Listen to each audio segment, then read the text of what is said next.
EV charging infrastructure in the UK is terrible, isn't it?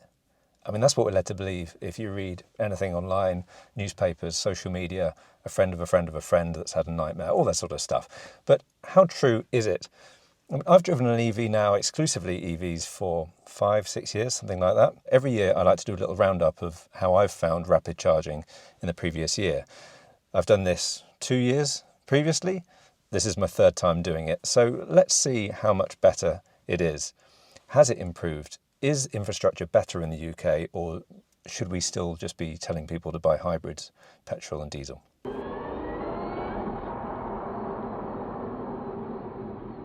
So firstly, if you do like this video, please press the subscribe button and the bell icon to be notified of other videos, and even join as a channel member if you really want to support the channel. So thank you very much for everyone that does that and everyone that just interacts with the videos.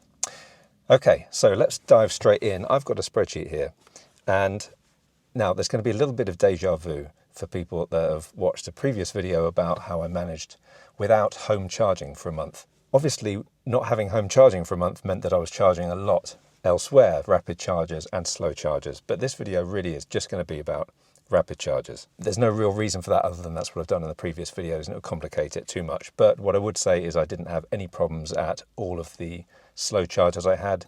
There are quite a few of them dotted around, especially in my area in East Sussex in the UK. There's loads of slow chargers and car parks. They've all worked absolutely fine, no problem at all. So I'm just going to concentrate on rapid chargers. And I'm also just going to concentrate on rapid chargers in the UK because I did go to Italy. I drove down with the Enero. Watch the video if you haven't already. That was mostly fine, but I did have issues at 2 chargers, and the network was called ENBW. NBW, I don't know how you pronounce it, but it's a German network, and they seem to be a little bit glitchy, at least in my experience. That one is completely broken. That one down there didn't seem to work. This one over here didn't work as well. You may be watching this in Germany and you may find that they're absolutely perfect all the time, and it's just had really bad luck. Right, I've got my trusty spreadsheet and I'm going to go through this pretty quickly, mainly because I have done a video about many of these already, so I'm just going to breeze through. All you really want to know, I imagine, is how much did the charge cost and did it work? Isn't that the most important thing? So that's what we're going to do. So first of all, on the 10th of January 2024, I stopped off at Clacket Lane westbound. That's services on the motorway. We stopped just to get a McDonald's. We just charged there for 10 minutes, so it wasn't very fast, but the Enero doesn't charge very fast anyway. I was at a high state of charge. It really was just a top up for no real reason at all. What I would say is at this services, there were some brand new, very fast chargers there as well. I think at the time they weren't activated yet, but they are now. So on the next day, we went to Denbies Vineyard. We were actually staying over for one night. I don't remember why. I think because we'd gone over to see my folks, and then it was just kind of halfway back. It's a lovely place, Denbies Vineyard. Food there at the restaurant was amazing, lovely room and everything. So it's really good. And they've got Tesla superchargers, and these are superchargers that are open to all EVs. Again, there was no point me even charging. I didn't really need to, but it was just a little top up. So 14 minutes. There. As many of you might know, Tesla chargers tend to be quite cheap. So this was 55 pence per kilowatt hour. Compare that to the 79 pence per kilowatt hour I paid at Gridserve on the day before. And that all worked well because it's a Tesla charger and Tesla superchargers do tend to work. So we've reached our first problem, and it's at Cobham services, IONITY at Cobham, by the way. And I was coming back from the Volkswagen ID7 launch. It's a really nice car. I think about that car a lot, you know. Design-wise, I'm going to say I think it's the best of the ID range. I used the Octopus Electroverse card to enable this charger, even though bank cards do work now. However, the first stall I went to didn't work, and I had to move to another one. I don't know why it didn't work, and I didn't have time to call IONITY and tell them. Why is that not working? I plugged it in and it's not working. Thankfully, there are loads of chargers at IONITY at Cobham now, so it wasn't a big deal, but still it's annoying. And also, it's a pretty new charger, really. Only been in there for a few months, and it didn't work. So that's not great, is it? 9th of February, Foley Arms at Birmingham. I was in Birmingham just to do a video, the wall box charger installation video. This was an Osprey charger. I charged at a pub. I was there for 1 hour 16 minutes while I was eating lasagna or whatever I had there, and that was all fine. Used Octopus Electroverse card. That was 73 pence per kilowatt hour using the Electroverse card. It would be more than that if I didn't use that card. Osprey chargers aren't cheap, but they are reliable in my experience. And there are quite a lot of them at pubs, and that's a really good place to charge, I think, is if you're eating, then you might as well charge at the same time, you know. Next up, we have IONITY at Folkestone Services. This was in the lovely EV9, and really I was just there just to test the charging speed on that. This was 65 pence per kilowatt hour using Octopus Electroverse card.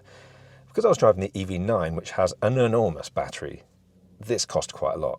So I got 73 kilowatt hours I charged, 73.63 if you care, kilowatt hours, and that cost £47.88. £47.88, God. And that was works out to about 211 miles I added while I was there. So not the cheapest. I mean, what's that, 23 pence per mile?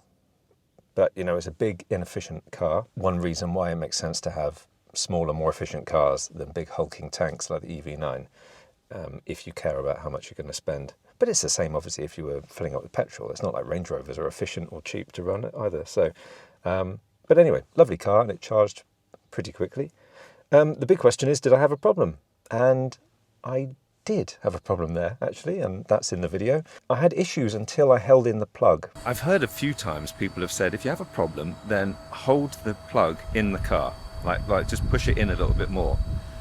And it does something called handshaking, where the charger talks to the car. Sometimes in the handshaking bit, if the plug's a little bit loose, then it might not work. It is ridiculous, but anyway, maybe that was the thing that worked, or maybe it's just some other glitch with IONITY, I don't know. Now, I don't know whether that's just chance, whether when I held in the plug it worked okay, or whether there was another issue. If you've got an EV9 and you've had problems charging, let me know, because I have heard that from a couple of people. Bearing in mind that was all the way back in March, I'm sure whatever it is has been fixed by now. Next up, I was in the E-Niro. I was at Cobham, my good friend Cobham, and I was coming back from another launch, and I only charged for 12 minutes, and this was just because I wanted to stop and go to the toilet. Probably got a coffee or something as well, I don't know. I added 26 miles in 12 minutes, which isn't very much really, but then the E-Niro is very slow to charge, and it was cold. Next up, on the 11th of May, I was in Eastleigh, and I was in the Polestar 2, the lovely Polestar 2, and I charged at a Mer charger using Octopus Electroverse. That was 70 pence per kilowatt hour. That cost £31.70, and I was there for 29 minutes while I got something to eat in the sun. Polestar 2 really surprised me just how fast it was to charge, because 29 minutes to get from 33% to 89%, I think is quite good. And it got up to 149 kilowatts, so that's pretty much maximum speed. So next we have a bad one, and it comes courtesy of Shell, my old friends at Shell. I'm just going to say that I know there are lots of people that work at Shell Recharge, and I'm sure many of them, most of them, all of them perhaps, are dedicated to EVs and charging, and they do care about the experience for EV drivers. However, I've got a funny feeling that Shell head office couldn't give a damn. Anyway, Shell at Tonbridge, I was driving from, I don't know, was I driving from Canterbury to Sussex to see a house? I can't remember what it was now, but anyway, 19th of September, and I went there in the Leaf. I'm here with 32% battery. These chargers don't look like they're online. Yep. Is it broken? Looks pretty broken, doesn't it? The issue I have here is that a better route planner, which I used on this trip, thought that it was working, and it wasn't. So I rocked up there and it was completely dead. In fact, both chargers were completely dead. And that one's broken too. Brilliant, well done, Shell. So I actually went in the service station and I asked about this, and the person in the services said, yeah, it's not been working for ages. And the company don't seem to care about it. Now, I don't know if he's talking about Shell, and I don't want to get the guy in trouble, but I don't know whether he was talking about Shell or whether he was talking about the maintenance company that Shell use. Anyway, I don't care. It's a broken charger and it shouldn't be broken. There's no excuse, and certainly no excuse for Shell. They're not short of cash, are they? Shell, for God's sake. So that Shell can maintain their bloody chargers, frankly, it's ridiculous. If a petrol pump was out of action for weeks and weeks, then you can bet your ass that would have been fixed.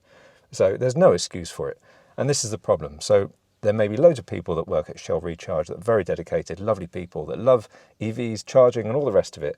But perhaps it's head office, I don't know, but they need to sort themselves out. There should not be one Shell charger broken, not one. They have no excuse. It's Shell.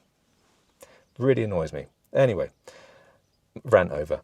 Since that one had failed me, I went to Tunbridge Wells, went to a Mer place there at the garden centre, and that worked absolutely fine. I was there for 25 minutes, charged up from 25 to 91%, and that cost £8.10. So this hub seems really good. The only issue really is that because they do double as disabled parking, someone pulled in next to me, for instance, even though there's parking literally just there. But, you know, I understand that disabled parking needs to be pretty close to the door, doesn't it? But, yeah, so obviously they see the sign that says blue badge parking when space allows. Well, they saw a space here and they used it. You know, there's quite a few stalls, so it should be fine.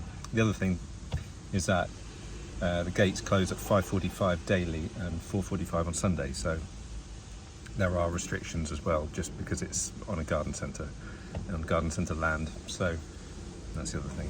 But overall, though, seems very good. So on the next day, I was still driving in the Leaf, of course. I was driving now back from East Sussex. I think I stayed over with the girls because they were living in East Sussex for a couple of months while the house was being sold. It was a bit of a nightmare, so I wasn't seeing them at all. So I drove over, stayed the night, and then went back. So the next one was Camden Arms in Pembury. This was an Osprey charger, worked absolutely fine, cost £3.60. I was just there for 13 minutes. Next one on the same day, Singleton Barn in Ashford, again Osprey, again with the Leaf, £3.10, and I was there for 8 minutes. These were just little top-ups just to get me back home. It's what a better route planner suggested. So I could have just done the first charge, the 13-minute charge probably. I probably didn't need to do the second one, but it's a better route planner, being quite conservative. The next charge was 8th of October. This was quite a milestone day, I suppose, because this was the day we moved house. So I drove with the chickens and the dog in the Leaf from Canterbury to East Sussex. Again, watch the video if you haven't already. I was there for 25 minutes. I had a sandwich, checked that the dog and the chickens were okay and all that, and it cost £6.61. I don't need to charge this much, so I'm going to stop now and just park over there and eat my sandwich while I wait for Flaviana to tell me we've got the keys. A lovely tuna sandwich. You can't have any, baby, I'm sorry. So from now on, I'm now not home charging. So most of these other chargers I've covered in another video, and I'm just going to zoom through as quick as I can. So IONITY, Cobham, in the E-Nero, coming back for everything electric. I arrived with a tortoise, which is not something you want to do. Got here with 4% battery to Cobham services with the power limited symbol and the tortoise. Yeah, it's never fun doing that. I charged for 39 minutes. Now, what I didn't show in my video is that the charge didn't work first time, and I had to keep the plug held in for it to work the second time. Holding in the cable maybe did the trick. Next up, 17th of October, this was Sainsbury's at Tunbridge Wells. This worked absolutely fine. Not very cheap, but I did use the bank card for this one. Now you can use Octopus Electroverse at Sainsbury's Smart Charge, and it's cheaper. But for this one, it was 75 pence per kilowatt hour, £34.67. And I was there for 54 minutes just while I was doing some shopping in that area. Next, we have an InstaVolt charger in Uckfield, which is the town near me.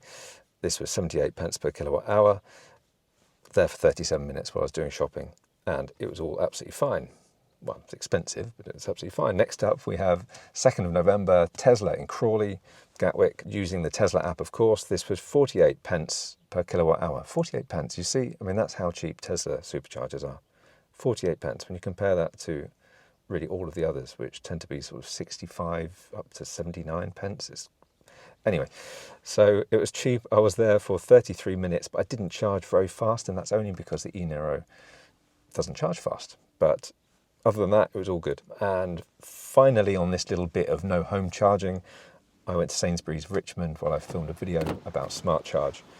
And I was there for a long time, actually. I'm not sure how long, but I charged that to 100%, and that cost £35.56. Next up, on the 15th of November, I went to the Blue Anchor, which is a pub near me, and used an Osprey charger. So I used an app called EVDC. When you consider that Osprey chargers are normally 79 pence per kilowatt hour, and this was 46 pence per kilowatt hour, I got quite excited about this app. At the time, it was 46 pence per kilowatt hour.